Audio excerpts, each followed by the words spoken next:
కాకతీయ సామ్రాజ్యంలో వరంగల్ కోట, వరంగల్ నగరం కాకతీయులకు రాజధానిగా ఉండేది. వాటికి దీటైన నిర్మాణాలు రామప్ప దేవాలయం, హనంకొండ వేయి స్తంభాల గుడి, అట్లాగే గణపురంలోని గణపేశ్వరాలయం వాటికి దీటుగా వాటి సరసన నిలబడి ఉన్నది. ఈ ఆలయం శాలివాహన శక 1156 సంవత్సరంలో, అంటే క్రీస్తుశకం 1234 సంవత్సరంలో ఈ ఆలయం నిర్మించబడింది. ఈ ఆలయాన్ని గణపతి రెడ్డి అనేవాడు నిర్మించాడు. ఇది ప్రధాన ఆలయం గణపేశ్వరాలయం చుట్టూ 22 ఉపాలయాలు ఉండేవి.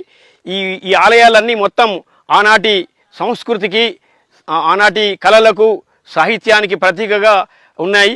ఇప్పుడు ఇది మనకు వారసత్వ సంపదగా ఉంటున్నాయి. ఈ వారసత్వ సంపదను మనము ఇంకా మరింత అభివృద్ధి చేసుకొని కన్నుల పండుగ చేసుకోవాలనే ప్రయత్నం ప్రభుత్వం వారు చేస్తున్నారు. ఆ క్రమంలో ఇప్పుడు ఇది గణపేశ్వరాలయం 260 చదరపు గజాల విస్తీర్ణంలో నిర్మించబడింది. ఈ ఆలయం చుట్టూ ఇంకా 22 ఉపాలయాలు ఉంటాయి. ఈ ఆలయానికి చుట్టూ ఉపాయాలు ఉండడం కూడా ఇంకొక 2 ప్రధాన ఆలయాలు ఉన్నాయి. ఉత్తరం వైపు కాటేశ్వరాలయము. ఈ కాటేశ్వరాలయము గణపతి రెడ్డి తాతగారైన కాటిరెడ్డి పేరున నిర్మించబడింది.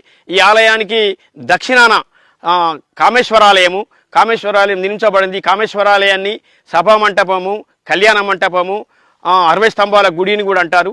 ఈ ఆలయ అయితే ఈ కామేశ్వరాలయం పేరు రావడానికి ఏంటంటే గణపతి రెడ్డి వారి నాయనమ్మ పేరు కామాంబ, ఆమె పేరు నిర్మించబడింది.